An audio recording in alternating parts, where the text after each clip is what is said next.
My name is Rebecca Fricka. I'm the president of the League of Women Voters of Amherst. Thank you all for coming, and thank you to the UU for having us here. I'd like to introduce tonight's moderator, Suzanne Patnote from Franklin County, the league there. Suzanne lives in Greenfield and has been a league member for 20 years. And she's moderated forums and debates for the past 5. So 15, sorry, 15. So thank you all, and we'll start the evening. All right, the candidates drew straws for the order they're going to get the questions in, and with any luck, I'll remember that, and then we'll rotate it after the first question. Let's see.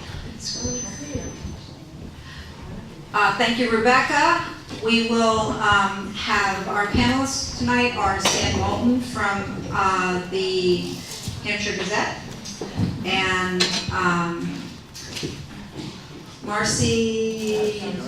Darcy Dumont, I'm sorry, it's right there, from Climate Action Now, and Peter Lilia from the Energy Committee of the Amherst League of Women Voters. And they will each be asking 3 questions. They'll each be asking 3 questions of each candidate. Each candidate will have 2 minutes to answer each question. There are 2 timers. They are the most important people here. They're sitting right there, Adele and Joan, and they will be holding up a 30-second warning, and they'll be holding up a stop. I've worked with all of you in some capacity before. You're all really polite and good about finishing up on time, so I'm counting on you to do that again. Because we're a little strapped for time in terms of getting to audience questions, and audience questions are very important. Speaking of audience questions, everybody has an index card. If you need a writing utensil, put your hand up and someone will bring you one. And when you finished your questions, which hopefully we'll have before the end of the second round, we put your hand up and someone will collect them, and then we have, stop using the mic. We'll have people, can you hear me?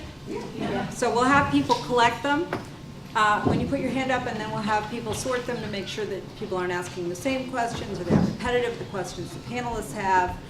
And then we'll look at the questions, read them out loud, and the panelists will answer them.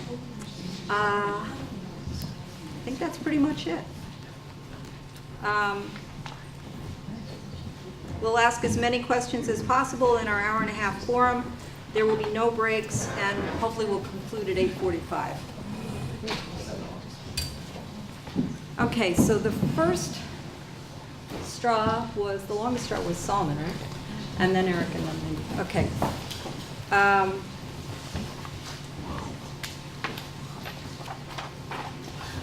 Okay, you each have 3 minutes for an opening statement. Solomon, if you'd go first.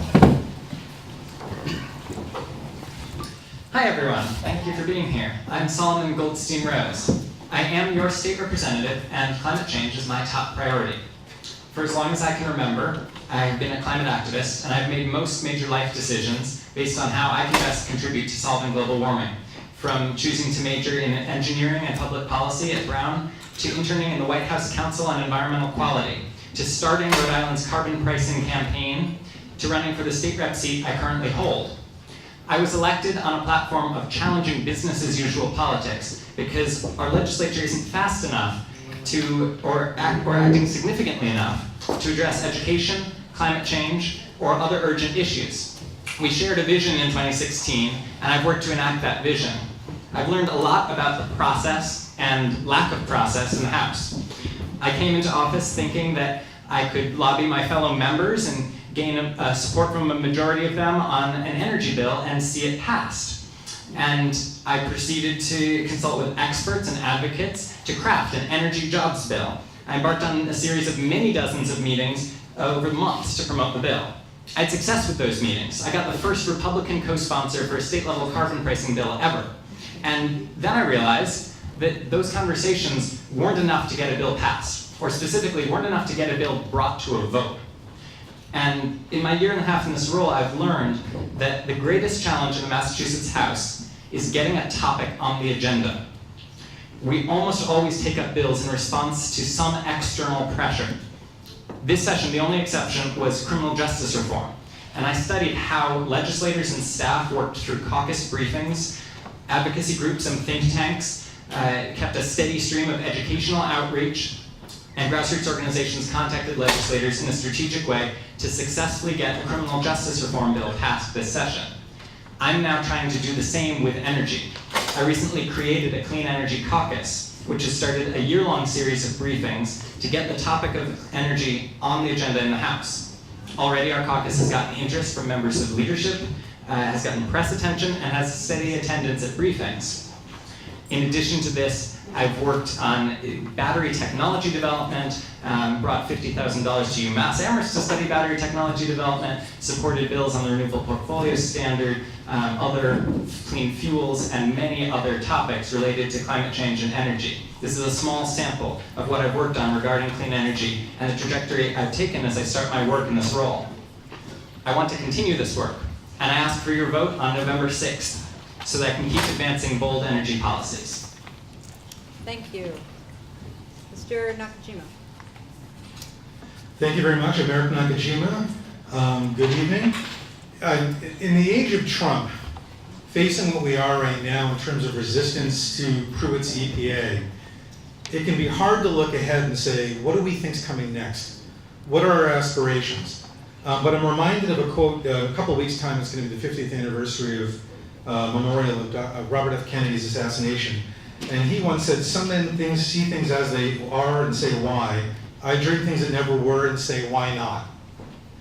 When you look at our Commonwealth right now, the two crying issues we have are income inequality and climate change. The reality is these issues intersect in our communities.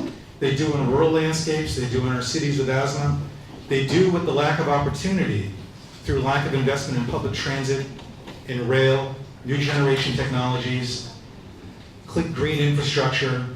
The reality is we need to remake our Commonwealth and we need to aspire higher than we're doing now. I'm in favor of many of the things we're going to talk about tonight, like a carbon pollution fee, like greater investment in clean and solar and winds offshore, and things like that. But the biggest thing for me is that we need to imagine the Commonwealth we want to have and work hard for it and do so with the values we have as a community. And that means climate justice lens. That means looking at economic justice, racial and social justice, as well as environmental justice. I think if we do these things and we raise revenue like we should through the Fair Share Amendment, through a carbon pollution fee in which I support Jennifer Benson's bill, in which some of the money would be retained in a fund that could be invested in green infrastructure, we can move the needle, but we can only do it by aspiring higher. This is one of the bluest seats in the entirety of probably the country, certainly the Commonwealth. My ambition in running for state rep as a Democrat this year is to represent this district as an advocate, moving the needle, organizing with other allies, other legislators, labor, to set an agenda that can move us forward, not just simply in what's in the House now, but where we need to go as a Commonwealth. I believe we can do that working together. I hope to be, essentially, this is a rule, this is sort of a shorthand, like Senator Eldridge is in the Senate, I would like in the House to be organizing across issues. Frankly, as I do that, I want to be clear, I may not have all the answers tonight. What I want to do is I want to work with you. That's why I'm here. This is the beginning of a relationship, a beginning of a conversation that as I bring my experience on Beacon Hill to this job, I hope to move us forward. Thank you. And now, Candidate Doan. Good evening, everybody. First, I'd like to thank the Amherst League of Women Voters and Climate Action Now for hosting and for everybody for coming out. As some of you may know, my experience is in health and human services, supporting people to get health care, food security, access to public transportation, and bringing their voices and their experiences to government for action. I've worked as a congressional aide, a community educator, a public health trainer and administrator, a community organizer, and an advocate. For the past 5 years, I've had the real honor of being the executive director at the Amherst Survival Center. There, we support the most vulnerable in our community to feed their families, get health care, public assistance, find work, and be connected to community. Over the past 10 years, it's become clear that we need to respond to the climate crisis now. We need to commit to significant steps that keep us on track to promote behavior change and industrial reforms that protect the planet, cut greenhouse gas use and emissions, and assist with adaptation changes. Changing behavior is something I know a little bit about as a health educator. It's complicated and it involves various compatible efforts that need to be sustained over time. In Massachusetts, we've been very successful with that in cigarette smoking, so I know we can take this on. I believe if we don't act quickly and thoughtfully, all the work and changes that folks make to lead healthier lives and safer lives is for nothing. The survival of our planet demands our immediate action. The climate crisis is at a crossroads. We are experiencing climate changes and health consequences. The federal government's actions seem to undermine our efforts to protect our environment, sabotage momentum to reduce the use of fossil fuels and cut their emissions, thwart science-based efforts to address the problem, allow industry to essentially be the fox guarding the henhouse when it concerns environmental protection and safety regulations. The federal government ignores the health consequences of greenhouse gases on humans and other living things. We are at a fork in the road. One side is despair as we cope with the loss of a federal partner, and the other side is activism, advocacy, and community building to pressure government to respond. Though we might not have a partner in the federal government at the moment, it is time to identify and embrace those measures we can take as a state independently and in conjunction with other states. Some of that is legal action with our great Attorney General, Maura Healey, and some of it is political.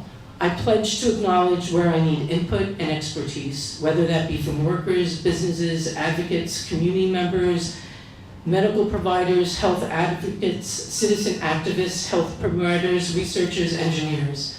There are 3 words that I always train people to say as a health educator. I don't know, followed by I'll find out. I promise that I'll find out. Thank you. Our first question is going to come from Mr. Moulton, and it will be for Mr. Nakajima.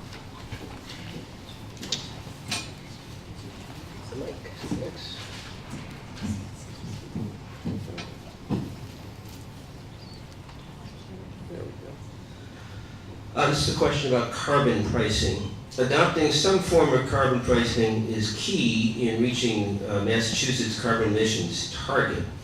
Among the models that are available is one in California, which has shown that economic growth is possible while regulating climate change through carbon pricing. What form of carbon pricing do you think is best for Massachusetts? And how would you convince the various stakeholders that it is needed and will produce economic and environmental benefits? Well, first, I am in favor of carbon pricing, as I said in the opening. I am in favor of the carbon pricing or part fee models that are in Jennifer Benson's bill that's currently in the House. Essentially, it's a tax on or a fee on carbon at the things I recall at the initial point of production as it reaches the consumer. What it does do is it rebates a significant portion, 80% of the money that's raised back to residents who pay it, businesses who pay it, to try to mitigate the impact. Because obviously if you impose a carbon fee, prices are going to go up. But it then reserves 20% of it for infrastructure investments. You mentioned California. One of the great things about California is they're spending better than $1 billion a year in great infrastructure now through their greenhouse gas reduction fund. And I actually think we should be following Jerry Brown's lead on this instead of Charlie Baker's, and strongly believe in adopting that model in Massachusetts. I think we're going to be able to invest in things better than we do now. I frankly think it's going to be unlikely we're going to be able to get the support of AIM and Mass Taxpayers Foundation under Charlie Baker for a carbon tax or carbon pollution fee. And so frankly, I think what we need to do is build out a majority coalition to pass it that includes progressive business associations, which do exist, the clean energy business community, as well as also labor, because frankly, if you have significant investments going into infrastructure, there's a likelihood you can get labor on board as well and build it out in the legislature. So that's, to me, that's the model, a coalition that I think, frankly, rather than trying to compromise to the center right, I think we should actually be building out a coalition from the center to the left and to the right a little bit. Thanks. And then Ms. Dom. I'm also in favor of carbon pricing and support Representative Benson's bill. I have some concerns though, and I just want to kind of identify them. And some of them actually Solomon has been effective in sort of trying to address in the House. It requires people to put up front this fee that then they'll later get rebated. And if you're struggling from day to day, month to month to feed your family, putting an upfront fee, waiting for it to come back is hard. It's a struggle. I know that Solomon, I think you introduced something that said quarterly rebates so that people wouldn't have to wait as long. Monthly rebates, upfront. I also think that before we start with carbon pricing, we have to upscale our public transportation so that we're encouraging and sort of moving people off of the road, especially for those folks who may be financially struggling to fuel their vehicles with gas. If there's more routes, more adequate public transportation, it might in fact encourage people to start using public transportation. But we can't do that until we kind of upscale the entire network. But I am concerned about what we're expecting from low-income folks in terms of putting money up front, and I would want to make sure that that's addressed before we go forward. Thank you. Mr. Goldstein-Rose. Thank you. The answer is we should all support whatever form of carbon pricing gets to an extremely high carbon price in a matter of 10 or 20 years and can be passed this year or next session. The key piece is right now. Globally, we are not on track to solve climate change. We're deploying renewables like crazy. It's great. Many parts of the world are also deploying coal like crazy. We are nowhere near on track to solve climate change, and we are not going to see a federal price on carbon or possibly almost any other states putting a direct price on carbon until Massachusetts takes the lead. The key thing is we need to be the first state to do this. I can pretty much guarantee that Rhode Island, Vermont, New York, maybe Connecticut a little later, maybe New Hampshire a little later will follow our lead as soon as we do it. So I introduced a bill that was this comprehensive energy jobs bill, included carbon pricing. I've since worked on this proposal linked to preserving revenue that we would otherwise lose, $1 billion of revenue, and this proposed sales tax reduction. I've said let's keep that revenue by having a carbon price, and that's a way that's gotten some other people interested as well. I have had conversations with AIM, I have had conversations with Mass Taxpayers Foundation, Mass Business Roundtable, the Alliance for Business Leadership, which spans the spectrum of all kinds of business groups, and I've had conversations with Governor Baker's administration. I also encourage you to look at the people running against Governor Baker, because we could use a bolder governor in leadership there. But barring that, we need much more than a coalition of organizations and legislators. We need to get the topic of energy on the agenda, which is why I created the Clean Energy Caucus. And I do have a plan for getting a carbon price passed, if not in the next couple months before the end of this session, early next session, I hope, by working with all of the environmental organizations, clean energy business groups, and related organizations to create one unified, comprehensive bill and campaign to get the topic of energy on the agenda. And I've started having conversations, I've started getting interest in this, and I'm excited to work with all of the relevant players to do that more. I hope you will all be involved in that as well. Thank you. The next question will come from Ms. Dumont.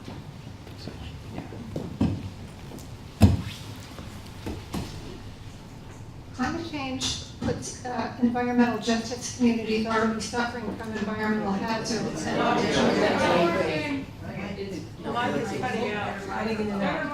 Hold it to them. Try again, Doug. Hold it Want to to you. try the candidates? It's on. It's on. Climate change puts environmental justice communities already suffering from environmental hazard at additional risk.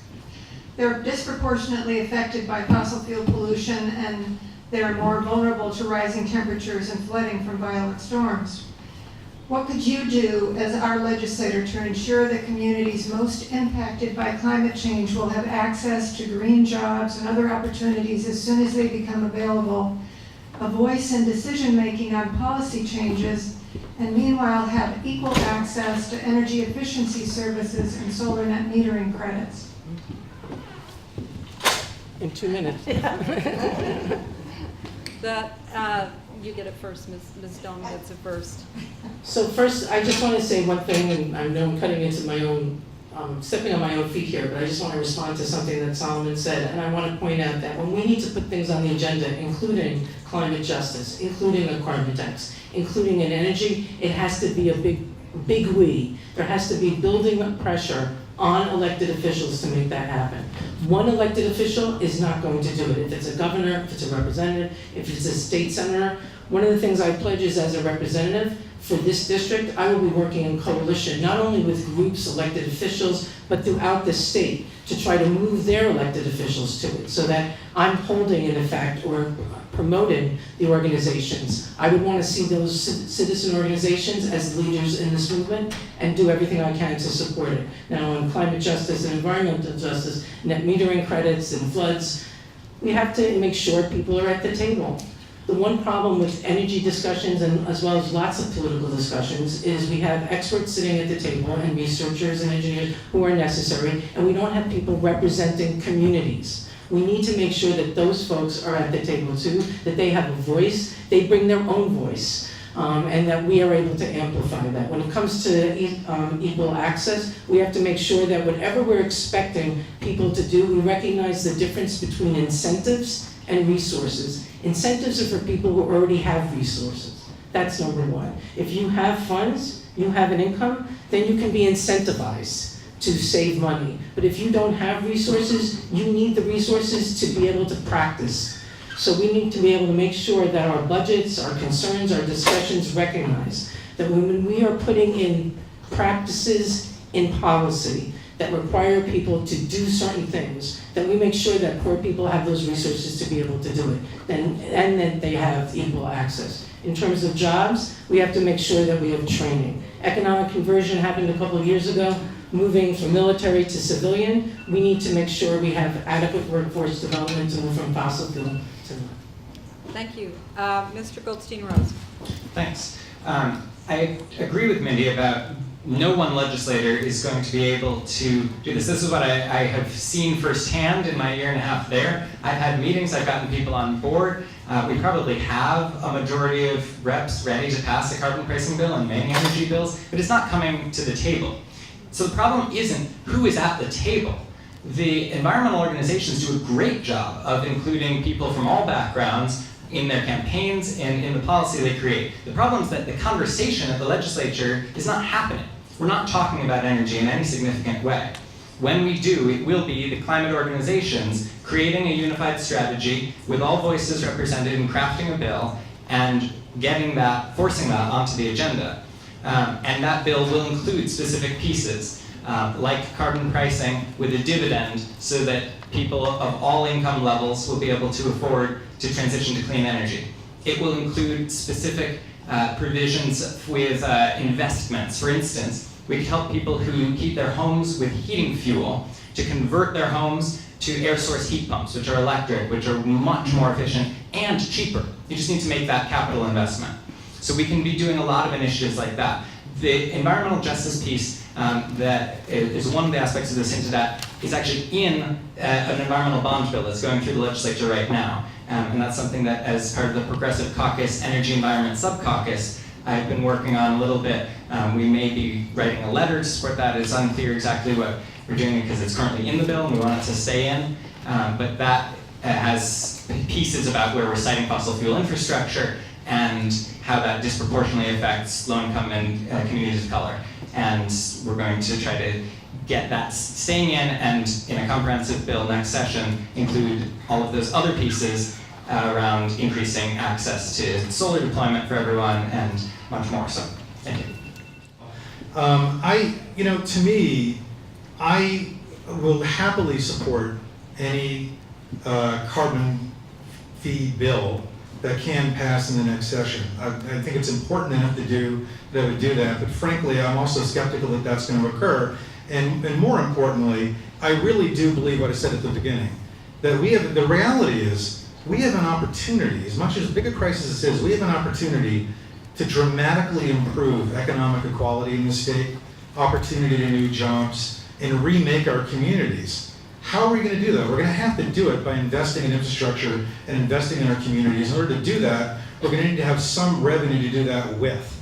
That's part of the other benefit of of economic justice and climate justice. Part of it is actually creating the conditions that create jobs and a better quality of life throughout the Commonwealth. So specifically on the issue that was raised on environmental justice and climate justice, I think we need to rethink how we're doing mass save. I think there's a large pool of money that goes unused to do energy efficiency investments, and we need to think more aggressively, more creatively about how to extend those programs, their impact, into low and moderate income communities across the Commonwealth. One of the things we did actually when I was part of the Governor Patrick's administration with some ERA money, the Recovery Act money, was we targeted strategically communities in Springfield to do energy efficiency investments in low-income households, which substantially save money but also reduce the carbon footprint of those households. I think we need to do more of that. Certainly in terms of having input, I think we should be mandating at a planning level or a municipal level community input, including people from all different backgrounds. Thanks. Oh, Thank you. that's right. The next question is going to come from Mr. Lilia.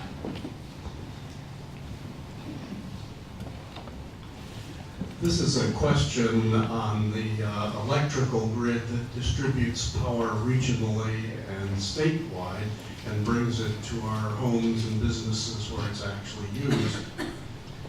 Many concerns have been raised about the reliability, security, and resiliency of this power grid. People ask if our power infrastructure and facilities are able to respond meaningfully to large weather-related power interruptions, to cyber and or physical attacks on the system, and to the increased risks due to climate change. What policies and programs do you support to increase the reliability, security, and resilience of our power grid and electrical system?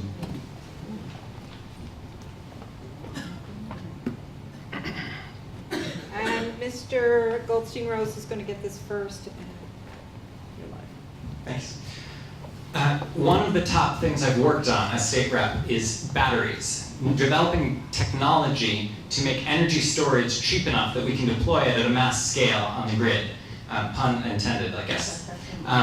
We need Massachusetts electric grid to be turned from this New England-wide grid to a bunch of microgrids. And we need to do that to increase security, to increase resiliency, but also to balance out renewables. It is literally impossible to deploy enough solar and wind to power even 75% more or 100% of our electric system without having massive energy storage. The sun is not always blowing, the wind is not always shining. So we've got this research university. You know what I mean. And I've, as I mentioned, brought grants for UMass Amherst to work on battery technology development, connecting companies with university lab infrastructure. I'm working right now on seeing if we could get in the remainder of the session some pieces on investments in battery technology development. Liquid flow batteries are one of the most promising technologies for grid scale storage. The industry is just starting to exist, and it's a little more expensive than lithium-ion batteries. If we can scale that up, that means procuring more batteries. The Baker administration put in a requirement for 200 megawatt hours of battery storage. That's insignificant.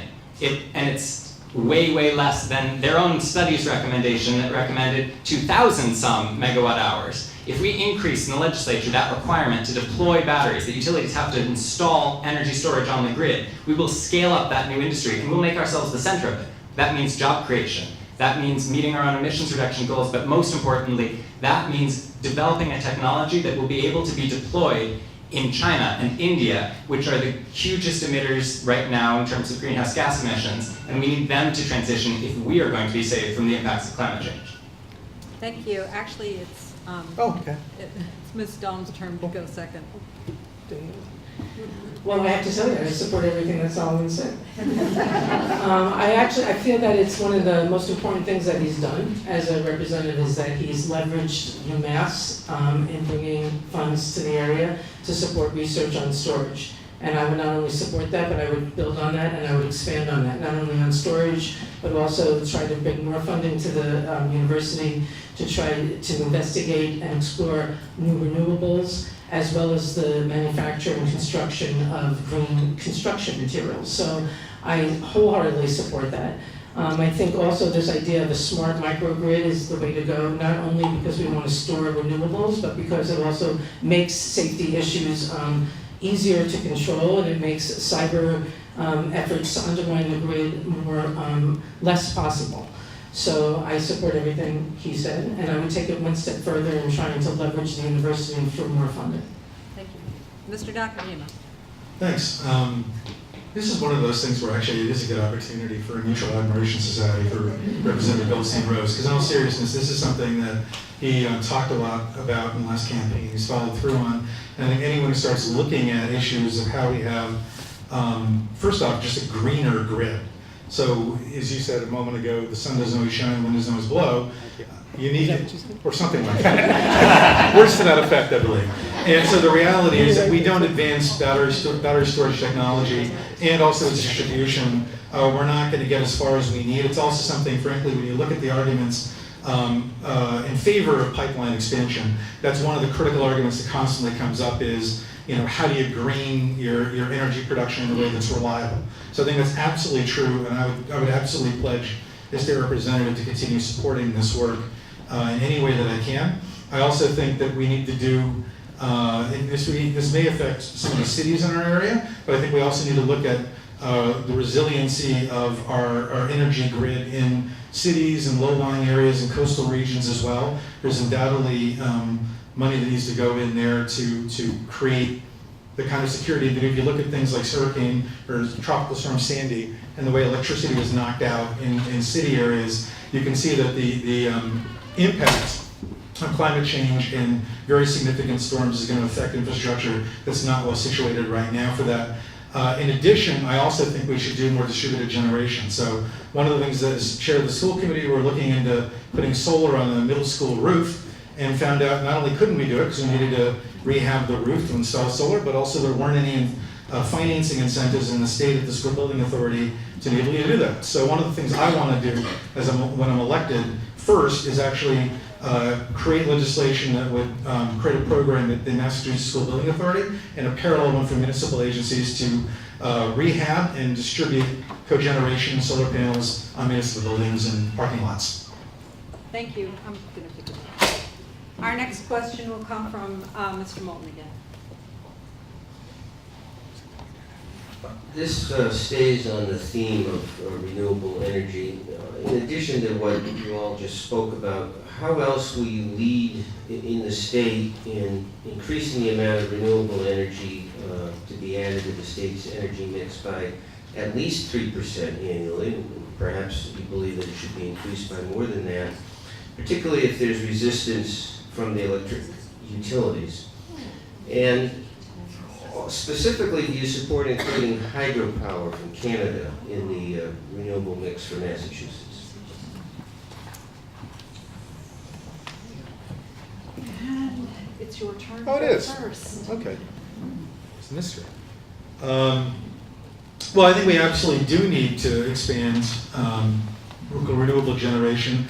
I guess I probably would have paused on what I said last time a moment ago and held it over if I knew this was going to be the next question. Because one of the things I think we need to do is we're losing an opportunity to do a lot of generation on municipal buildings, school buildings, zero net energy elementary schools. One of the things that I did before the bylaws passed in town was actually push to have the Fort River Feasibility Committee in town include in its design analysis doing elementary schools as zero net energy building, which would incorporate building undoubtedly cogeneration on site and solar panels and things like that.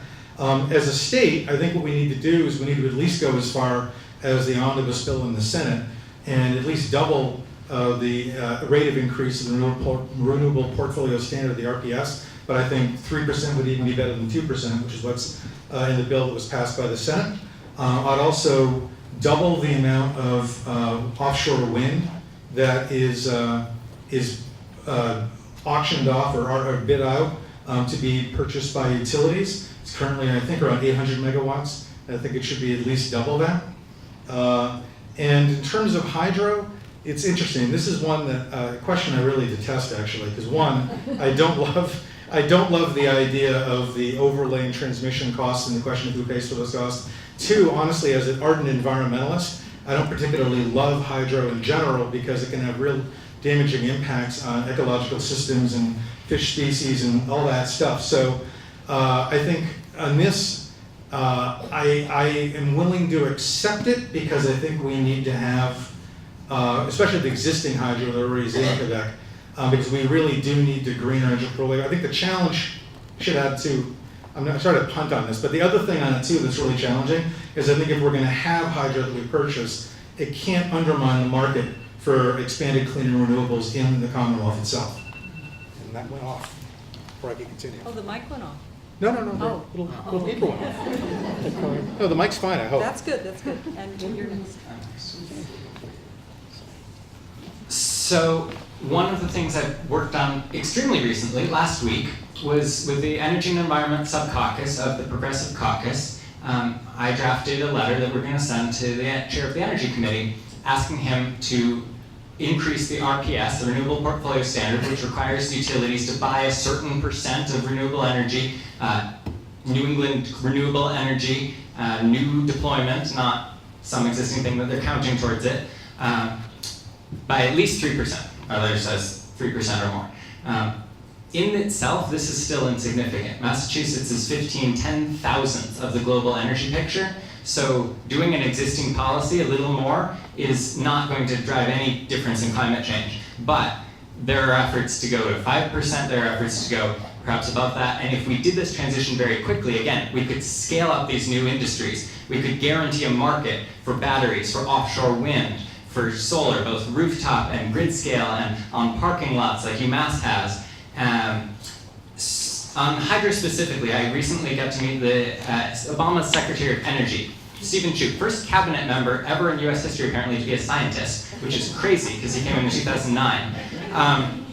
And he talked to me very strongly about how New England could have more renewable energy and cheaper energy if we did do more transmission to hydro in Canada and Maine and hydro and offshore wind and onshore wind in Maine. This transmission needs to be sited well. There are some proposals that are devastating huge swaths of forest. We don't want those. We do want cleverly sited, and the hydro itself has to be sited well. You can do it well, and you can do it badly. But Quebec is already pretty much 100% hydro. They do have capacity in a sustainable, environmentally friendly way to install more to import into New England. That also goes to that security issue.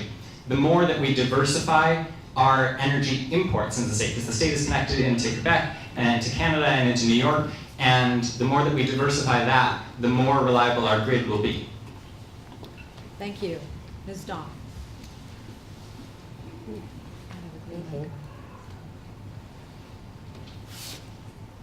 I think the battery's, it's flashing orange. See if I can- I do have a loud voice. Try.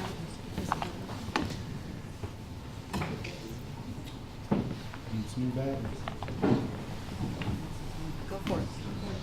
I have a loud voice. Can everyone hear me? Yes. It's what I call the trainer voice. I used to threaten it to my kids when they were in the mall. I'd rather sit down, but you can see me and I promise you'll be able to hear me. So in terms of pushing towards renewables, which I am a complete supporter of, we've talked earlier about accelerating our storage goals. That's a must. I would remove the cap on solar net metering credits immediately. I would also increase the portfolio that utilities have in which they can store and sell more renewable energy. But I also would look at every proposal through the lens of supporting 100% renewables. So for me, that means I'm going to be opposed to gas pipelines. Because when I see that proposal, I begin to think, how does that further renewable energy? It seems to me it invests in fossil fuel energy. So I would be opposed to it. Someone would have to really convince me strongly to be in favor of it. I'm opposed to nuclear energy, and I'm opposed to more biomass generating plants. I would want to focus primarily on wind and solar. And I would also attempt, because I think in most things, we're probably going to be in agreement. Some of us may know more about one issue than another.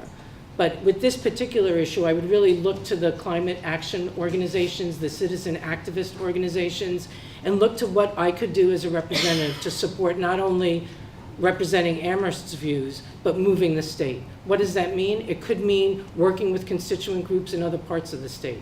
It's working with unions. It's working with small businesses. It's working with people who own their own gas stations and finding out what their investment is. It means making a big table.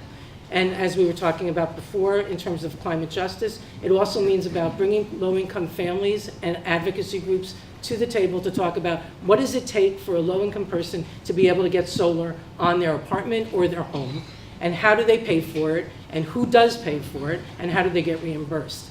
No questions, no fiddle kind of with that, just what does it take? Because we can't expect people to go to 100% renewable if they don't have the resources to feed their families. Thank you. Our next question will come from Ms. Dumont, and it'll be for Ms. Dong. This question is about prohibiting new fossil fuel infrastructure. There's more and more evidence of harm from fracking as well as from the methane emissions from natural gas pipelines. And fewer people believe that gas is a, quote, bridge fuel, unquote. How would you protect your constituents by working to prevent the building of new gas pipelines? Thank you. I am opposed to new gas pipelines for every reason that you just mentioned. It requires on gas that, I said this to somebody recently and they sort of chuckled because of the double entendre, but if somebody's getting gas in Massachusetts, it means someone's been fracked in Pennsylvania, and that's unacceptable. It means that there are health impacts just from extracting it, much less using it. There are gas leaks. In fact, Mothers Out Front has done fantastic work on this in Massachusetts. Thank you, although I'm not sure I need it. Where there are like 16,000 gas leaks. There are 16,000 gas leaks in Massachusetts. Guess who's responsible for repairing them? We are. The utilities get to pass on the cost of repairing their gas leaks to the customer. So of course, they have no incentive to fix the gas leaks because they make money when they pass it on to the ratepayers. So the first thing we have to do is make sure utilities actually fix their own pipes. Then we can talk about if we actually need new pipes. It may be that when we repair the leaks, we won't even have a conversation about the need for gas. Methane is much more dangerous than carbon dioxide to our health. I'm not sure I would call it a bridge fuel. I'm trying to think of something more disastrous, like, I don't even know, a fault line in the middle of the bridge that splits and then falls off. And it's not a bridge fuel.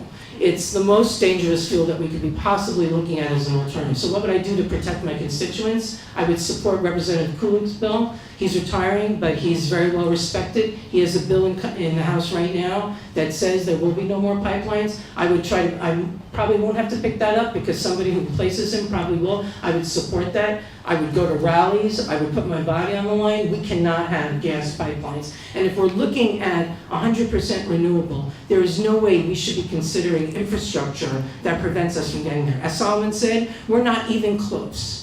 We're not even remotely in the vicinity of being close. Going for infrastructure that continues this dangerous path is not the way to go.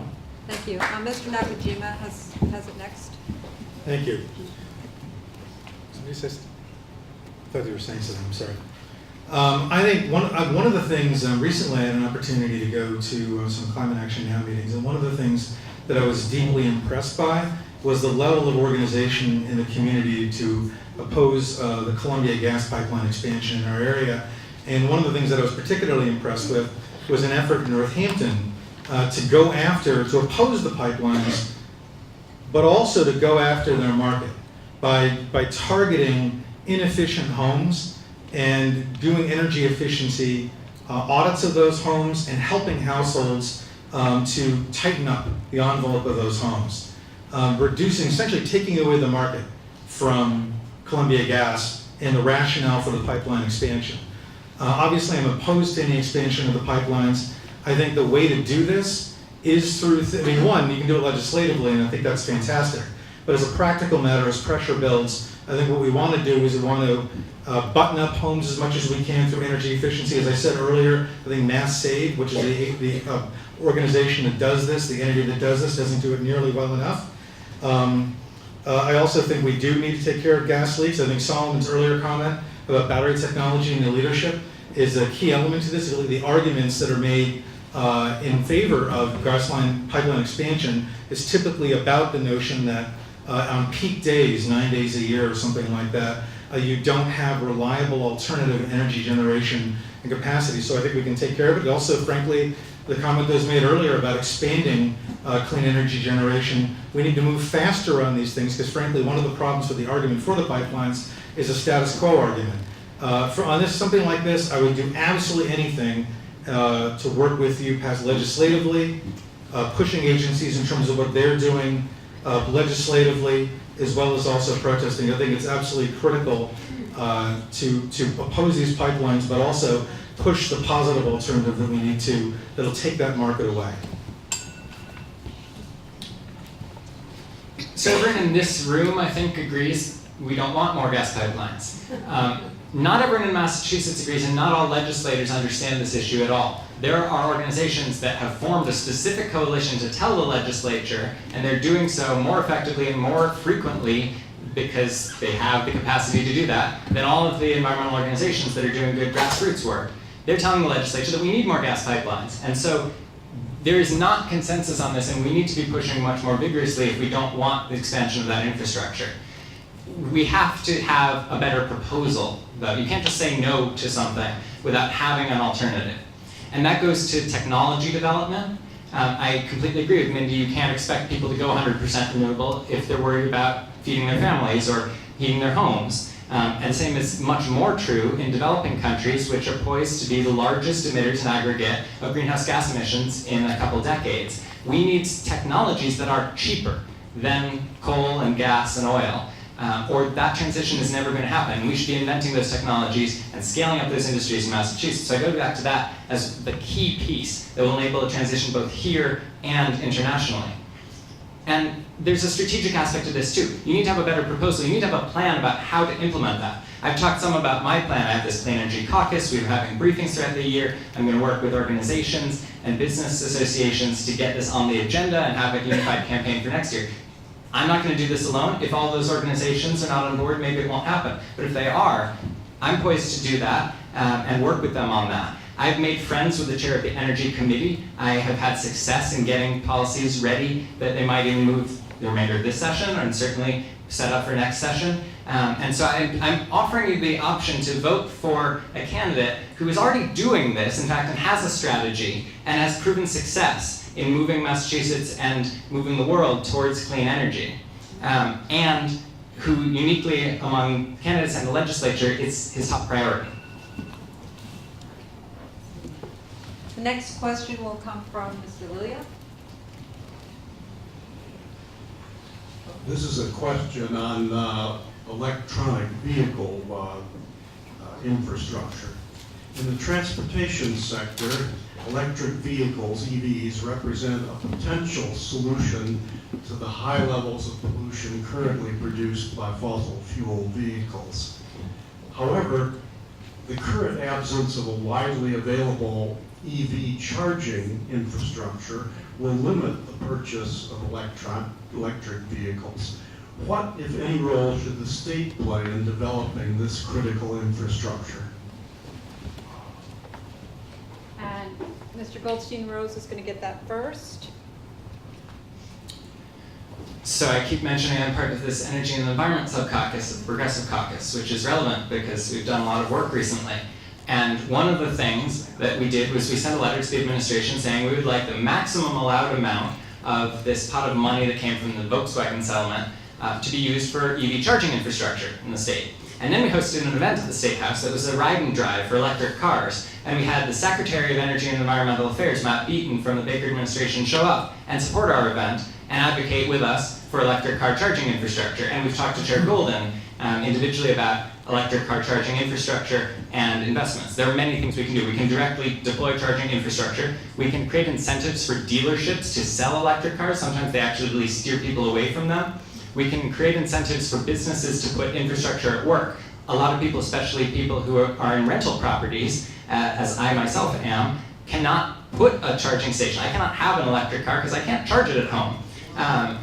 If you live in a city, if you live in a rental property, you need to be able to charge it at work. And so we've advocated for that as well. I will leave it at that. Who's next? Ms. Dong. Thank you. Thanks, Dana. I just want to say one thing about the last question. I'm sorry. I tend to do that. I think about it and I want to say a little bit more. I want to point out that on gas pipelines, we need to remember that Western Massachusetts stopped a gas pipeline. We stopped a pipeline, okay? And that means that on the local level, we have the connections and the relationships to be able to continue to do that again. I just want to point that out. We can do this, okay? We can do this as a region, and we can do this as a state. Okay. When it comes to electric vehicles, I take the Merritt Parkway about once a month to go visit my mom who lives in New Jersey. And at several gas stations when I pull over, there are electric charging vehicles that the state of Connecticut has put on their rest areas. Why don't we have them? That's ridiculous, right? How do we get them? So I completely agree with Solomon. I support Maura Healy's effort to get the Volkswagen settlement in part to go and pay for infrastructure for electronic vehicles. We need it in the state. I'm not sure why there's a resistance, except I'm sure in manufacturing. I mean, I can imagine why. With enough electronic vehicles on the road, that resistance, I would think, might fail and might also sort of cave in the light of public pressure. I also think that there's something that's called, and many of you probably are already familiar with it, I'm a recent learner for this, the Regional Greenhouse Gas Initiative, which is a new 9-state consortium. We're included in it in Massachusetts. And one of the things they want to do with this initiative is in the next year, include transportation. Not only, right now, it's like the most successful carbon pricing system in the country. It already is happening. We already get some money for sort of energy savings and energy self-sufficiency. And they want to include in this money coming back to help create a transportation infrastructure. That's not only electrifying state fleet and state vehicles, but that's also about charging stations. I'd like to see that happen. Thank you. Mr. Nakajima. Thank you very much for the question. I strongly support the expansion directly of electric charging stations throughout the Commonwealth, as well as also incentives to deploy electronic charging stations. I think the ideas that have been represented sound terrific. I think it makes enormous sense. I think there's an opportunity also to transform the fleet. I think our public sector should be a leader in greening and giving electric vehicles throughout our state fleet and our school buses and our municipal vehicles as well. I think we can be a leader in that area as well. And it'll take money to do it. That's why I said earlier that I'm in favor of having more revenue deployed. I think in addition to the Volkswagen settlement, I think that's the reason I argue for having some green infrastructure fund, as well as also looking at things like revenue from the Fair Share Amendment that's going to be invested, if you follow it, part of it's invested in public education, which is really important, and another part of it is invested in infrastructure. And I think it's important that when that's being debated out, that we ensure that it's done on green infrastructure. There's no reason it can't be. Public transit, mass transit, electric vehicle fleets, as well as charging stations. I think there's an opportunity, again, if we look comprehensively from a climate justice, economic justice lens at what we're doing on climate change, and with all these investments in infrastructure, we can make an even greater difference. And that's the perspective I'm planning on bringing to this. Since we're also, we were talking earlier about gas pipelines, I remember when I worked for Governor Patrick and talked to folks at Energy and Environmental Affairs, they used the line around fracked gas as a bridge fuel. And at the time being, I was horrified to hear this, even though I worked in the Economic Development Agency that worked with people like Mass Taxers Foundation, stuff like that. Because if you've been to Appalachia, if you've been to Pennsylvania, if you've been to upstate New York, if you've been to areas that have been devastated by the extractive industries, you understand it's absolutely immoral for us to be benefiting from this fuel while other communities are being devastated. Thank you. I'd like those of you who have had the time to write down questions, put your hands up so the questions could be collected by our volunteers, because our lovely candidates are going through the questions and their answers in a timely fashion, and we're going to have time, I think, for maybe 5 questions from the audience. So, 86. put your hands up. And if someone needs an additional index card, put your hand up too. Mr. Koffler has more index cards, so.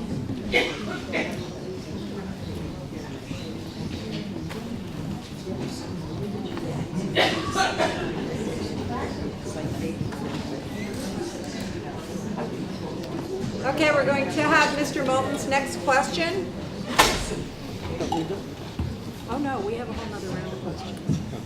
Okay, this is going to give you an opportunity to talk more about gas pipelines and leaks specifically.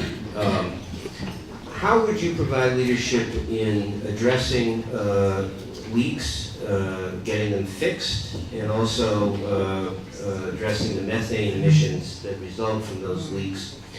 And how would you shield consumers from paying for the gas lost through leaks or during pipeline repairs? Can you say that just one more time? There was the whole first part. The whole thing again? I'm sorry.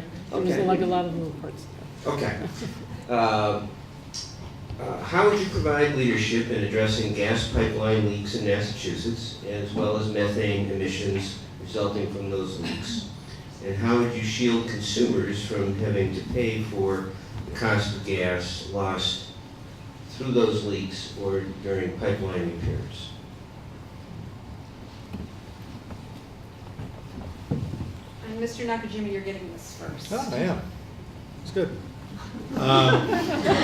Because it's a complex question, and I probably more I could learn specifically on ways in which we can, either through regulation or law, both mandate the utilities. I mean, the bottom line answer I'd give to this is that I think we should be requiring the utility companies to fix the leaks, and we should, in the process of rate setting, if we have to pass a new law to do it, we should, but in the process of rate setting, we should be ensuring that they can't pass along the cost of these repairs to customers. I mean, so I don't know if it's going to you next, but I suspect Solomon's going to have a more detailed answer on exactly what's happening now.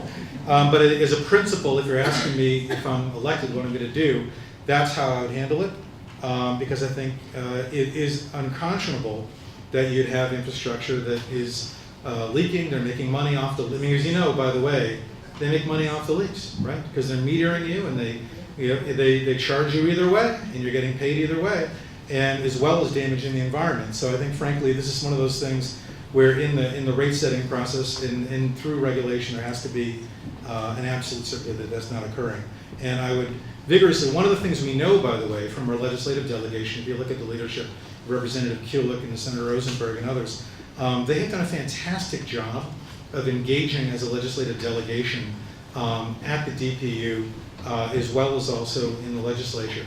And so I think, frankly, one of the things that we need to do, and we're going to have an obligation, because the delegation, other than possibly the fellow sitting next to me, is going to turn over completely. And so the reality is we know we're going to have new leadership, and they're going to have to work together. And so I think this is something that I admire the leadership of Steve Kulik and others on this, and would work diligently to engage in that process with DPU, as well as with other advocates. Look forward to it. And you were right, Mr. Goldstein-Rose does get it next. I agree with what Eric said. The problem of leaks in Massachusetts gas pipelines is dwarfed by the problem of escaped methane in the extraction and transportation of that gas to Massachusetts. And that's not something we can control through regulation of Massachusetts pipelines. We should do that. I support that, and I support prohibiting the pipeline tax, which is a bill that's been a little bit in play in Massachusetts this year.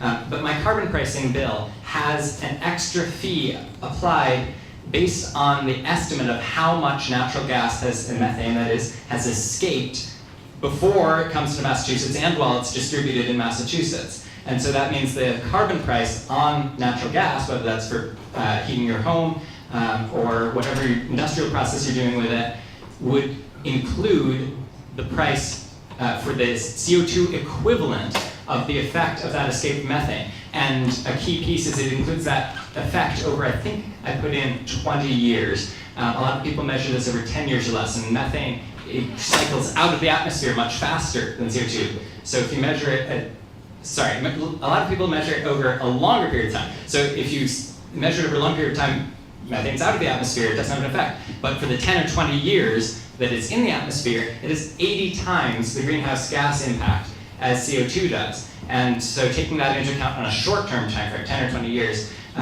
is key in making sure that price that's added is significant enough to disincentivize natural gas and natural gas infrastructure.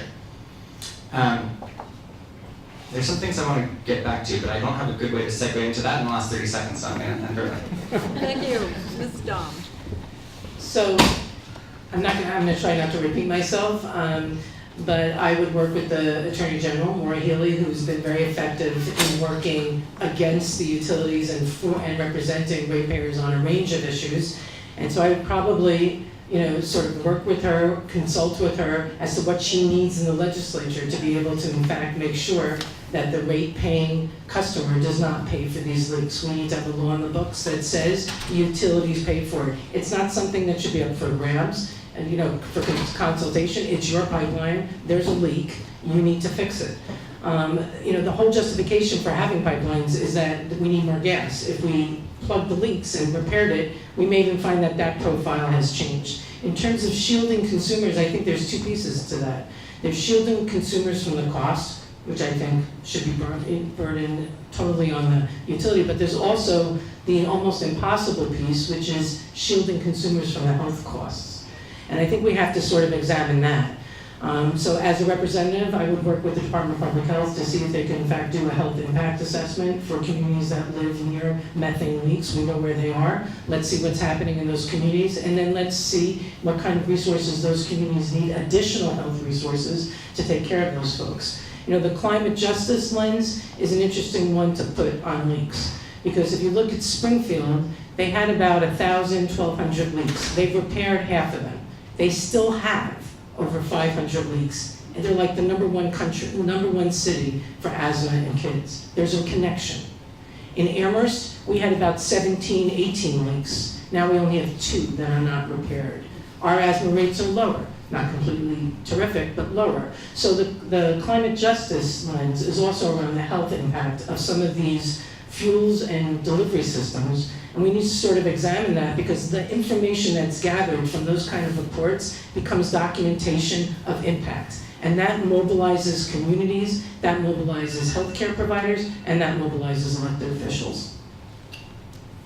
Thank you, and I'd like to encourage you all to get some more water, and I'd like to encourage the audience members to keep those questions coming, because we only got sort of 3.5 at the moment. The next question will come from Ms. Dumont. This question is about political influence. The political influence of both the fossil fuel and utilities industries blocks progress on climate solutions. Would you take a pledge not to take contributions from fossil fuel companies or utilities and their lobbyists and encourage your colleagues to do the same? And what else could you do as our legislator specifically to reduce the influence of the utility industry and to reform it so that it would facilitate rather than hinder the transition to clean energy? And Ms. Dom, you get that first. Yes, I will take that pledge of not taking any funds from fossil fuel companies or their lobbyists. I think I've actually already taken that pledge, but I will take it. I did send something into an organization that said I would pledge that. In terms of what else I would do, I think I'd have to explore that. I think one of the things I think about when you mention that is transparency in government.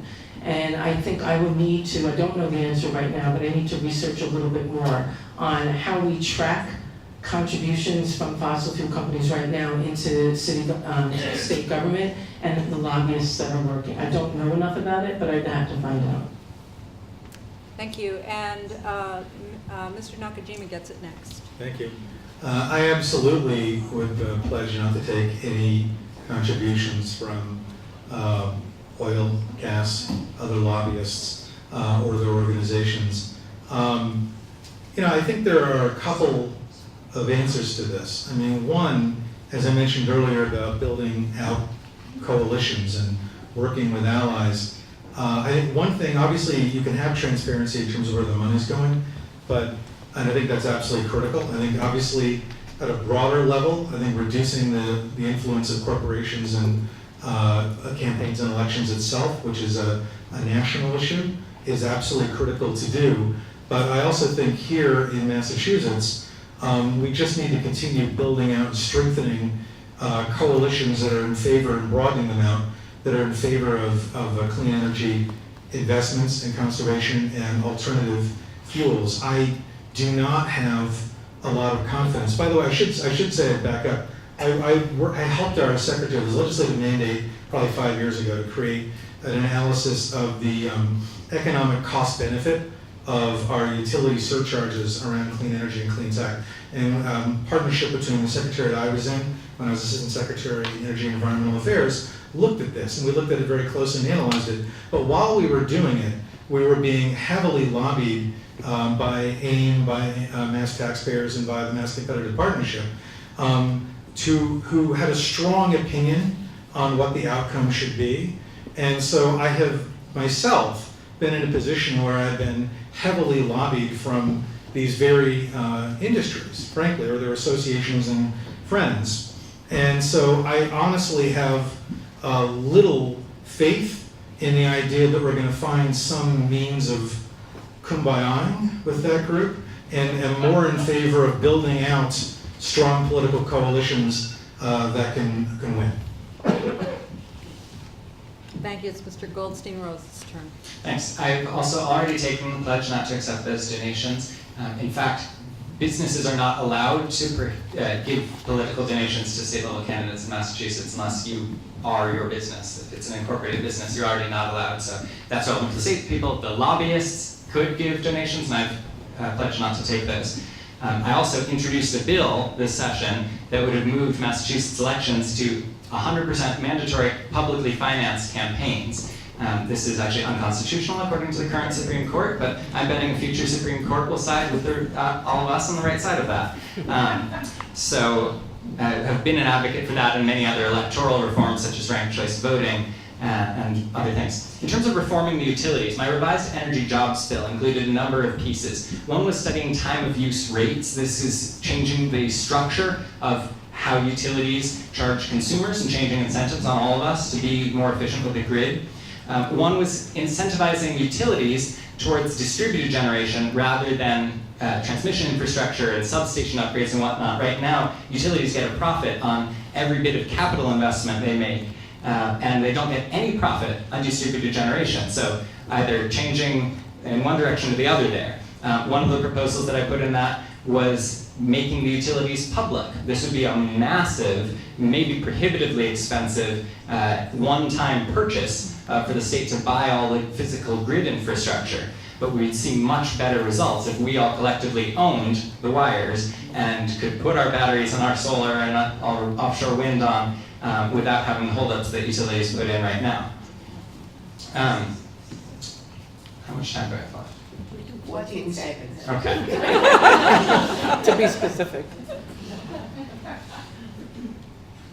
Oh, okay, thank you. Next question will come from Mr. Lilia. Oh, sorry. Is that a question?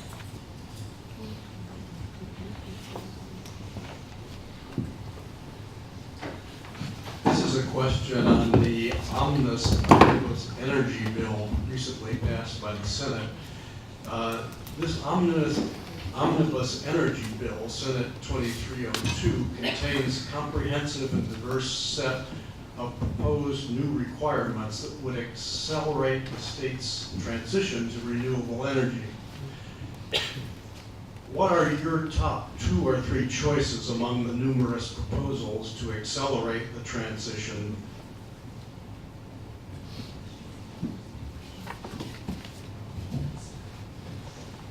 We have great audience questions. You're coming up with some of the same questions that panelists are asking. Okay, that goes to Solomon first. I think the mic is off. So the Senate Committee on Global Warming and Climate Change created this, quote, omnibus energy bill. And it's 70 pages long, and it tied together a bunch of incremental proposals people put together. I support pretty much every one of them. It includes a lot of good things. It would increase access to solar for low-income communities, would move Massachusetts towards its emissions reduction targets. What it doesn't include are any of the boldest possible proposals that would address global emissions. It's aimed, and I've talked with the chair of that committee, who is definitely well-intentioned, but aimed at reducing Massachusetts' own emissions to meet our Global Warming Solutions Act targets. Again, we're 15 10,000ths of global emissions. We're still going to be hit with the full impacts of climate change, and all of the people across the world that we have a moral obligation to are going to be hit with the full impacts of climate change unless we take leadership in developing technologies and modeling policies that will spread worldwide. So my top two things are not in that bill. I would go much further than the proposal for 3% RPS. We need to go much faster with that scale. We need a carbon price that's meaningful, that's direct, and that goes up indefinitely over time. However, there is a question of whether we're talking about conceptually or this session. I am currently the representative, and I have advocated for some piece of those this session. We've got 2.5 months left, and I've advocated for the RPS at 3% to be included in a bill the House moves this year, and I've advocated for some specific pieces on battery procurement, on developing new battery technologies, and on developing new carbon-neutral fuel technologies. So that's on the copy. I have a bunch of notes I made I want to come and address. So the one I'll do right now, Mindy mentioned RGGI is the most successful carbon pricing system in the country. It's actually very successful for investing money, but it has set a carbon price of $5 to $10 per ton. It needs to be $200 per ton before solar fuels start getting cheaper than gasoline and that kind of thing. So it's actually insignificant. California is the best cap and trade system in the country. What we need, though, is a direct carbon price that increases slowly and steadily over time, forever, to give businesses and individuals the certainty that we are going to make that transition. And the next candidate to answer that question will be Ms. Dom. So I would support increasing procurement of offshore wind. And when I think of offshore wind, it also makes me think of climate justice issues, as I struggle to understand why a biomass generator was approved for the Springfield area and people on the Cape get to say, I don't want to see windmills. But that gives you a sense of sort of what I think about when I hear wind. But I want to increase offshore wind, and I want to accelerate our ability to increase our storage mostly for renewables, so that we can continue to develop renewables. I support what Solomon is saying in terms of not only industry and technology and making Massachusetts the #1, but I also think going 100% renewable by 2050 in Massachusetts is very ambitious. And I want to focus our efforts on that. I understand about the global emissions. I understand about how much we put out versus the rest of the world. I think we need to be the leader in going renewable 100%, and I'm all for looking at ways to do that. And lastly, I would support the other piece in that bill that I support is increasing solar access for low-income folks and making sure that they don't have to struggle to be able to do that. Thank you. And Mr. Nakajima. Thank you very much. I think, as was stated earlier about the carbon pollution fee bill, that I'm in favor of one that would create an investment fund. It's possible that isn't the one that could get passed. And so the question is, what are you willing to fight for and get done now? Personally, I think there are a lot of good things in the Senate Omnibus bill, and I think if we're able to get most of that passed this session, I think that would be a significant advance, because one of the things that frankly we talk about, I think many people in this room are probably very aware, is that oftentimes the Senate will pass good legislation and then it'll go to the House to die. And so frankly, one of the things that I'm focused on is trying to make sure that in the House we can develop coalitions and advocacy to support passage of good legislation that either is developed within the House or comes over. I support the RPS expansion that's in the bill. I support the expansion of offshore wind. I think it is a tremendous disappointment that, if I'm correct, the best thing that could be done was tell the governor he ought to start thinking about coming forward with some sort of effort to price carbon, and it didn't go any farther than that. I think, frankly, that I absolutely support long-range development of technologies that can significantly transform countries and communities all over the world, as well as ours here. I did a lot of work of that and some investments we did in Greentown Labs, which is one of the premier clean tech incubators in the world that I helped do some investments in. But I also think that, as I mentioned at the beginning, we have an opportunity with money from the Fair Share Amendment, from hopefully a carbon pollution fee for infrastructure, to radically transform our own Commonwealth, equity within it, opportunity, access, great infrastructure. I think that should be our ambition. Our Commonwealth could be a model for the world and advance beyond what California is doing now. That's what I'd like to lead. Thank you. I'd like to thank the panelists for their interesting and informative questions, and now we have some interesting questions from the audience. The first question all these questions will also go to all three of the candidates. And the first question will go to Mr. Nakajima. In what ways, as a state representative, will you support our farms as they're impacted by climate change and to help incentivize more sustainable growing practices?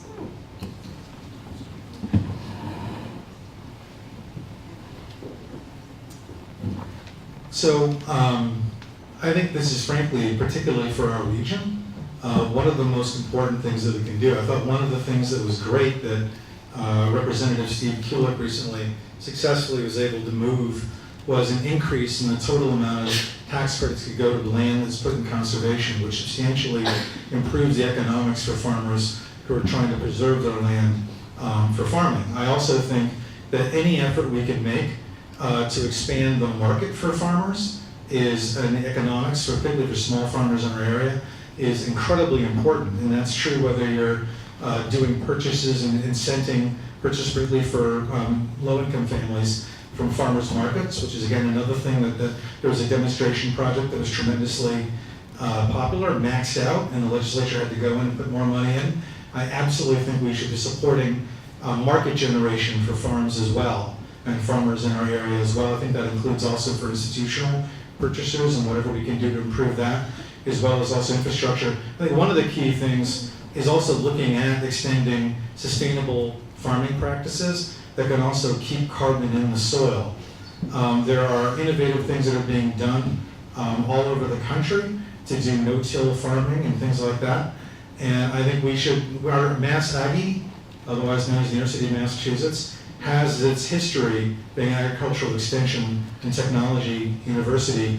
I think there should be significant support and investment for UMass to be able to expand teaching those techniques and expanding them out to farmers all over Massachusetts, but all over New England. I'd also like to invest in additional research so we can get more proof of the scientific value of those farming techniques. I think it's absolutely essential. And I think we should be leaders in that area as we've been leaders in many others. Very important. And next it goes to Mr. Goldstein-Rose. Thank you. So this is a great question. Globally, 40% of greenhouse gas emissions are from agriculture, which we don't think about a lot. We've got ideas on how to shift transportation and heating and electricity systems, but those amount to actually only a bit, not a tiny bit, but a significant bit of global emissions. The biggest single thing is agriculture. So this is another case where Massachusetts can be modeling effective systems and scaling up new industries. The same as battery technologies, we can be scaling up economically viable, organic, sustainable farming. We should be incentivizing carbon neutral farming techniques. I'm a member of CISA, and we should all be active in supporting local farms. One of the facets of food production and greenhouse gas emissions is actually the biggest factor in many cases is how far your food comes from, depending how it's transported and whether it's seasonal and how it's stored, all of which is addressed if you incentivize local farms. So many of the things Eric said I agree with in terms of incentivizing local farming programs and increasing access to them for people of all backgrounds. And the state can do this. We absolutely need, again, Massachusetts to act first. So this is a question of, can we get something on the agenda? It's not something we're talking much about right now. We're chipping away at little things, but we're not doing anything significant enough to scale up new farming practices in any meaningful way, to get this on people's minds or to transform any systems. So again, Massachusetts legislature passes maybe 1 to 5 somewhat large bills every 2 years, maybe 10 or 20 at all significant bills every 2-year session. We need much more active leadership and much more powerful coalitions to get this topic on the agenda. Ms. Dom. Thank you. So I also support incentivizing growing practices, funding, increasing funding and research with co-op extension at UMass around their work and their work with co-op extensions across the country to bring back information on practices from other states to Massachusetts. Although I'd like Massachusetts to be first in a lot of things, there are actually farming states that are doing a lot more than Massachusetts, and I'd like to learn about that and bring them back for farmers in a very efficient, economic way. I'd like to start a steering advisory board with farmers, folks from CISA, the food aid community, to talk about what's needed and how we can go about doing it. I also am a big supporter of increasing not only the markets for farmers, but making sure that those increases in market share go for folks who are low income. The program that was being discussed, the HIP program, is sort of an interesting program because when it first rolled out, they did actually a very bad job of rolling it out. It took much longer last year to get it up and rolling, and still it blew through the money in 9 months. That's really the story, is that it took them 3 months to roll it out completely. They almost missed the whole first season, and still people did it. Why do I love that program? Not only because it gets fresh produce to low-income folks, but it dispels the myth that low-income folks don't want to eat vegetables. So it does 2 things. It sort of takes that stereotype of people eating Cheetos and says, no, if you give people resources, they'll actually want to eat vegetables and they'll want to make it local. But I do think also that we need to think about the food aid community in this, because food aid community and food pantries, food banks, and farmers are already partners. And they're already partners around food recovery and food distribution. And that network exists in every community in the state. People volunteer in those places, they come to those places, they support those places. That's what makes the coalition bigger. So I'd like us to think about agriculture as also the food aid piece. Thank you. Okay, if you saw me making faces up here, it was because I was rewriting one of the questions. It was directed to just one candidate, and all of our questions have to be directed to all 3. As our candidates have referenced, Massachusetts is one of the bluest and possibly one of the greenest states in the country. 2 of our candidates are running as Democrats, and 1 is an independent. As an independent and as Democrats, how would you each work with party leadership to achieve your energy policy and climate change goals? And Ms. Dom, it's back to you. I am running as a Democrat. I'm running as a progressive Democrat, and I'm proud to be a Democrat. I also believe that in 2018, of all years, I'm especially proud to be a Democrat. I feel that the attempts that I've heard from some corners of the country around making this false equivalency between Republicans and Democrats being equally obstructionist is wrong, and it's mistaken, and it's misguided. So that's the first thing. I'm a proud Democrat. I'm running as one. I've always been a Democrat. I grew up in a family not of all Democrats, so I've also had those struggles and still survived to be a Democrat. I guess the way I would work with leadership is I would be working as a member of the team.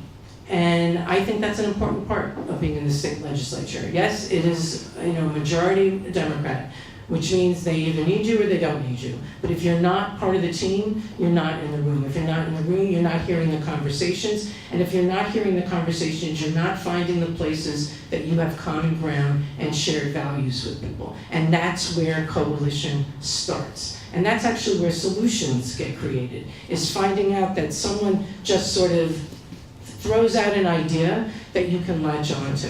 I don't know if I can tell this in the time period, but when we were trying to get a bus at the Survival Center, we kept being told, you cannot get a bus. You cannot get a route. It is the hardest thing in the world to get a route. At one meeting that I was at, somebody happened to mention, well, you know, if you start a route, it's really hard to end a route. And that was the beginning of our pilot route.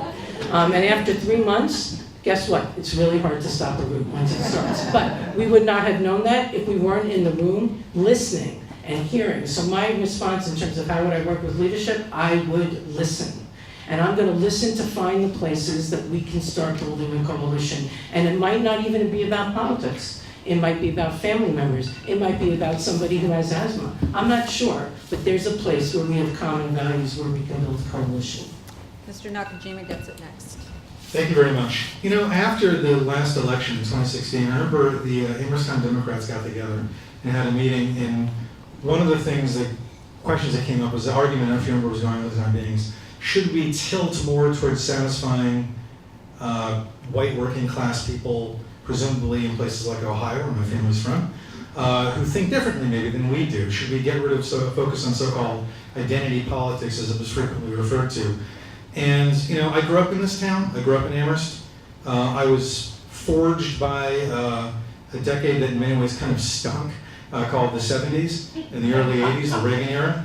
But you know, it's like Watergate and Vietnam, kind of lousy. But on the other hand, what it was, if you were a kid, was an era in which there was tremendous activism and idealism around civil rights and social justice, around economic justice and opportunity, and the environmental movement. And those are the things that forged me, the identity I have today. And from every moment from that point on, that identity was done as a Democrat. And I don't see any reason why in this election or any other, I need to abandon my affiliation with the Democratic Party to still believe in those core values that I care so much about, and that I know our community cares about too. In the legislature, I will obviously work within the structure, but I also know that there are plenty of progressive Democrats, pro-labor Democrats, that also have affiliations that stretch outside the building, and I would work with them to build up the progressive wing of the Democratic Party and caucus within the House. I've also, as Assistant Secretary to Governor Patrick, I've worked in every single Senate district and many House districts already, and I'm familiar with many of the challenges that legislators have in those districts. So one of the things I'm going to do when I walk in the door is, just behind the scenes, work with other legislators, support the work they're doing, and hopefully build friendships that will turn to benefit for our district. Thank you. Mr. Goldstein-Rose. Thanks to whoever wrote this question, because this is obviously the elephant in the room with this campaign. It's a donkey. It's a donkey. It's a Dunkin' room, okay. So, you all are here because you care about climate change, and most of you here are about 50 years older than me. So you've lived through a time that the two-party system worked. We idealize this time now, but there was a time when the parties were sort of a culture, they got along, they got things done. I have grown up during this time when we have seen only increasing gridlock and polarization. Climate change has been my top priority for as long as I can remember, and again I have seen it become politicized and become polarized where it didn't used to be, exactly because of the two-party system. And then I saw Obama try to get a lot of good things done on climate change and a bunch of other issues, and I saw this hateful rhetoric grow more intense around him, the Tea Party resisting and convincing people that you had to resist anything Obama said because you were a Republican and that's whatever. This tribalism. And he was black. A lot of it, yes, and he was black, and that was part of the reaction. This tribalism that has grown so extreme, where we think any idea from the other side must automatically be evil, is why we have not seen any action on climate change at the federal level. And I want to change that. That's affecting Massachusetts level too. By the way, we had a bill that was scheduled for a vote in the legislature, and because of that same polarized rhetoric from the national level politics, it was pulled, and we never voted on it. But our legislature does not act partisanly. And so Massachusetts is a wonderful opportunity to, again, model moving beyond that polarized system. We have such a supermajority of Democrats, there actually is no unity among Democrats, nor does there need to be. They never need your vote or don't. Everything that comes to a vote is pretty much unanimous. Almost everything is bipartisan.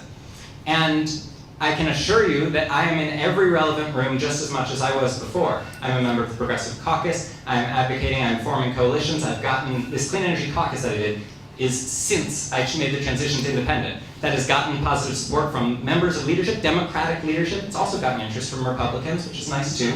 And it has gotten press attention as getting energy on the agenda. Happy to talk more, hard to address that all in 2 minutes, but reach out to me individually, and I'm happy to sit down one-on-one and talk this through.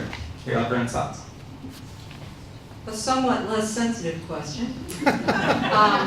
And if you saw me making faces up here, that's why. This one's about offshore drilling. What would you do to ensure that there will never be offshore drilling off the coast of Massachusetts? And Solomon, you get that one first.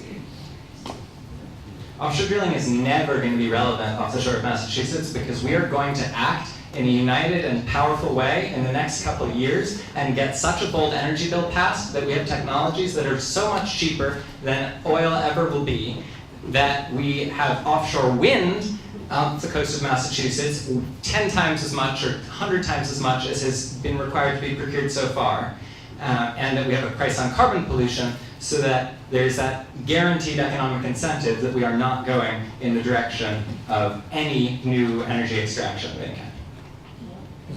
Okay. Yes, it does go to. Thank you. Ms. Donovan. I love the way you said that. You went right out for it, because you also took like this very ambitious goal and you sort of made it, we're going to be doing this.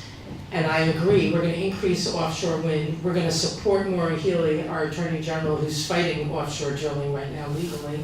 Some of you may know that when, in fact, Trump put out this call for offshore drilling, he included Massachusetts and Florida. And then when he realized that the governor of Florida was running for re-election, it might not be such a good issue, and he pulled Florida. And then Maura went in and sued. So that was awesome, and we should continue to support her, not only as a legislator, but as constituents.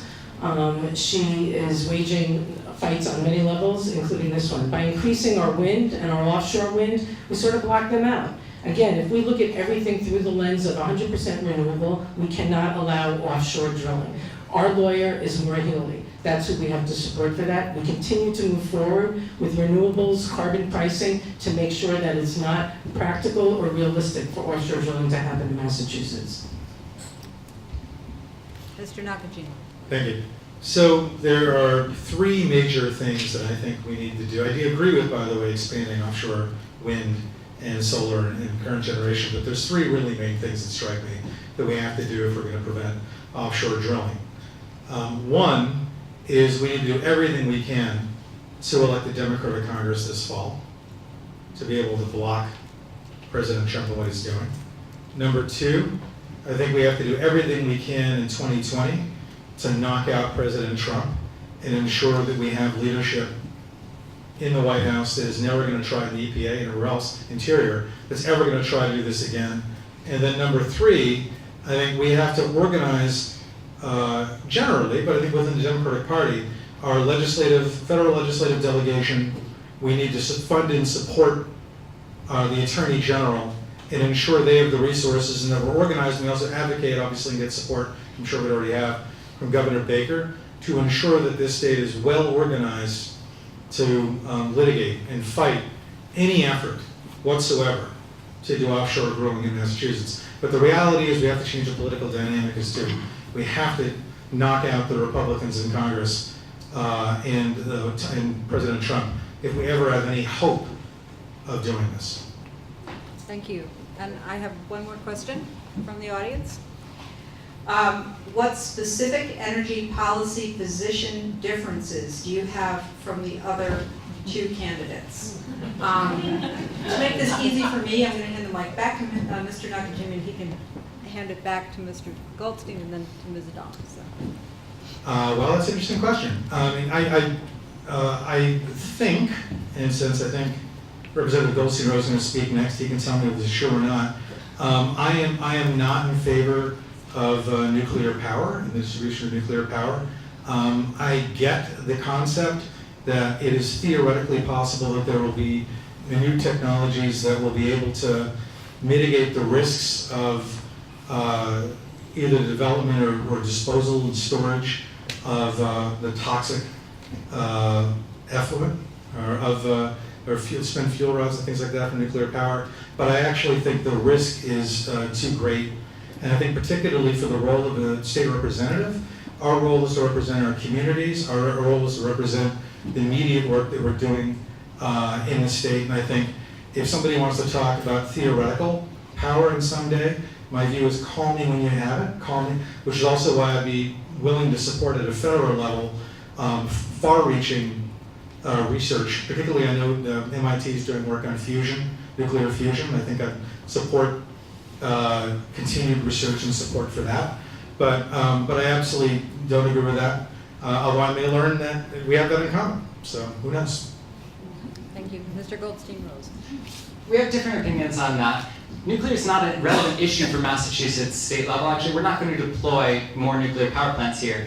But I know one of the concerns a lot of people have about nuclear is the waste. And Eric is right. There are technologies that are absolutely not call me when you have it. We should be investing in the technologies to be able to safely dispose of nuclear waste. And those can be developed. We can support that in Massachusetts, and we can do much more on solar fuels, battery storage, and other fuel technologies.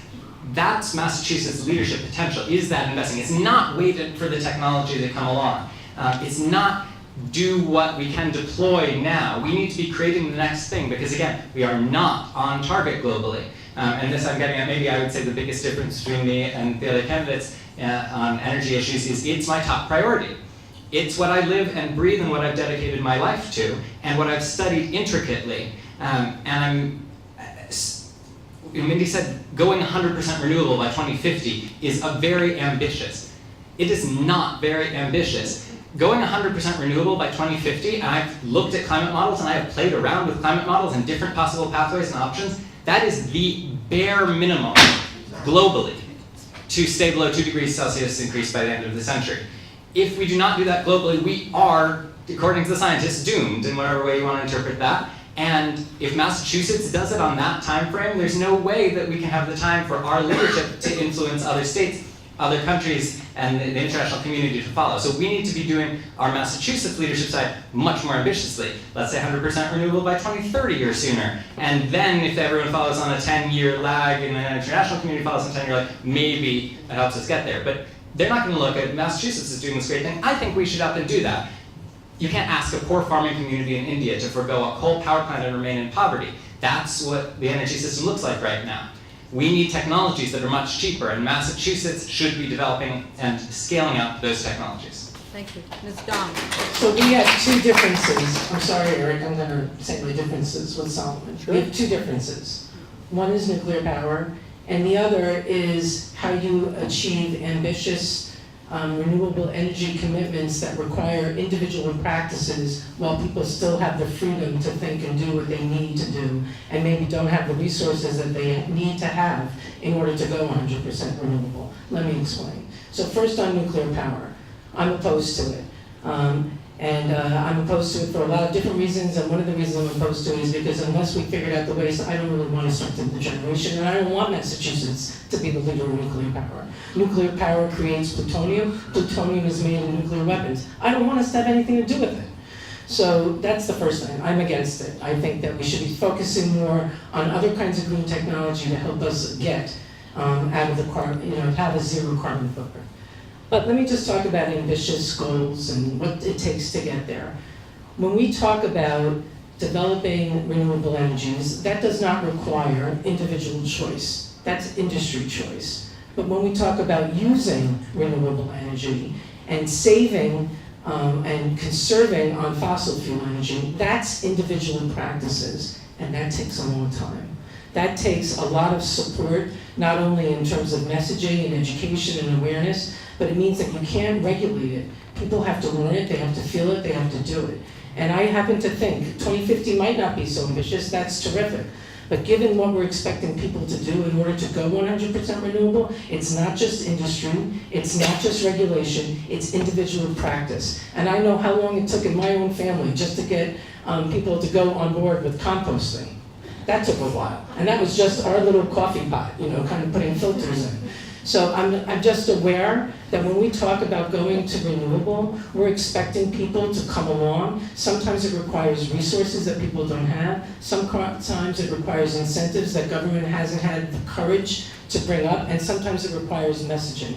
And it's 2018, so we have to give ourselves a little time. All right, I'm going to shake up the game a little bit here because I know everybody walks out during the credits. So I'm going to thank everybody who was involved in this debate.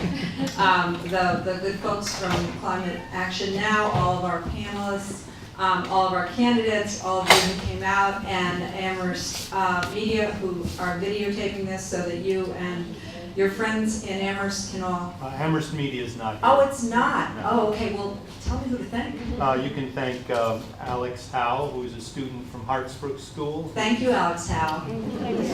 Thank Thank you. you. Will it be broadcast? That's great that you said that. We hope so. Okay, well, keep an eye out for it. I'm sure there are other people that I should be thanking. Yeah, the timekeepers, oh yes. And the folks who wrote questions, and the folks who collected questions, and the folks who handed out cards. And if you'd like to join either League of Women Voters or Climate Action Now, there's literature for, is there for both? On the table as you walk out, and we're always looking for new members. Now, we get the final 1-minute summations from our candidates, starting with Ms. Dong. Here are my priorities. I support moving Massachusetts to using 100% renewable energies by 2050. I will advocate for research and support UMass's role in the development of renewable energy sources, storage, and manufacturing of green construction materials. I will prioritize addressing the health consequences from fossil fuels. I will champion climate justice as we build a new carbon-free economy that will result in green jobs, training, and the infrastructure needed so our neighbors can get to their jobs, grocery stores, and pantries. I will champion expanded regional public transit system and join the movement to electrify state-funded vehicles. I'm eager to contribute to the Boston-Springfield train effort. I will always acknowledge what I don't know. I will reach out for consultation and concerns. My experience has taught me social change is made in coalitions, and that's how I will move forward. If you want a state representative who believes that policy starts with our communities and our planet's challenges, and government is there to respond, I hope you'll consider supporting my candidacy. Thank you. Thank you. Next is Mr. Nakajima. Oh, okay. Thank you very much to Climate Action Now and League of Women Voters for hosting us tonight. I appreciate the opportunity to be here with you this evening and share my thoughts on the importance of climate change. As I began at the beginning, I started at the beginning. It's almost like sunny winds, not quite as bad. I deeply believe that we need to address both income inequality, regional inequality, and also climate change as a Commonwealth. And I also believe we're not doing so now, and there are no plans on the table to do so nearly as energetically, aggressively, and thoroughly as we need to. So my commitment to you, as also people who are looking at different candidates to support, and I honestly will say, the fellow to my right has made this a strong priority and a core identity for him. But I'm also promising you that I will make it a high priority and will work thoroughly with allies across the legislature of the state to advance this agenda and do so in a way that keeps social justice, economic justice, and environmental justice at the core of my program. Thank you. Thank you. Mr. Goldstein-Rose. Thank you all for coming, and thank you to the fellow candidates. I'm glad you agree with a lot of what I have been doing on energy and climate change, and I would put to you all as voters that the guarantee of having that leadership is to vote for the person that has been doing it and is making it a top priority. So I ask for your vote on November 6th. It's not going to be individual choices that solve global warming. It's going to be system changes. And that's going to take a vision and a coalition and a campaign, the likes of which we have barely seen in Massachusetts in recent years. The Fair Share Amendment and the paid family medical leave and $15 minimum wage are the only thing that rival that have gotten something on the agenda in a grassroots way. Eric said he's skeptical carbon pricing can occur next session. I'm not skeptical. I know it's possible, but it's not a question of whether it's possible or realistic. That's status quo thinking. What can we get done? That's how the legislature has operated. What's the least controversial little bits we could do? What we need is a new politics thinking that says what is necessary and forms the coalitions and involves everyone in order to do it. That's what I would like to do, and I hope you will re-elect me as state representative. I'd like to thank you all for coming and remind you that the primary elections are on September 4th. The general election is on November 6th, and the polls will be open from 7 a.m. to 8 p.m. Good night, everyone.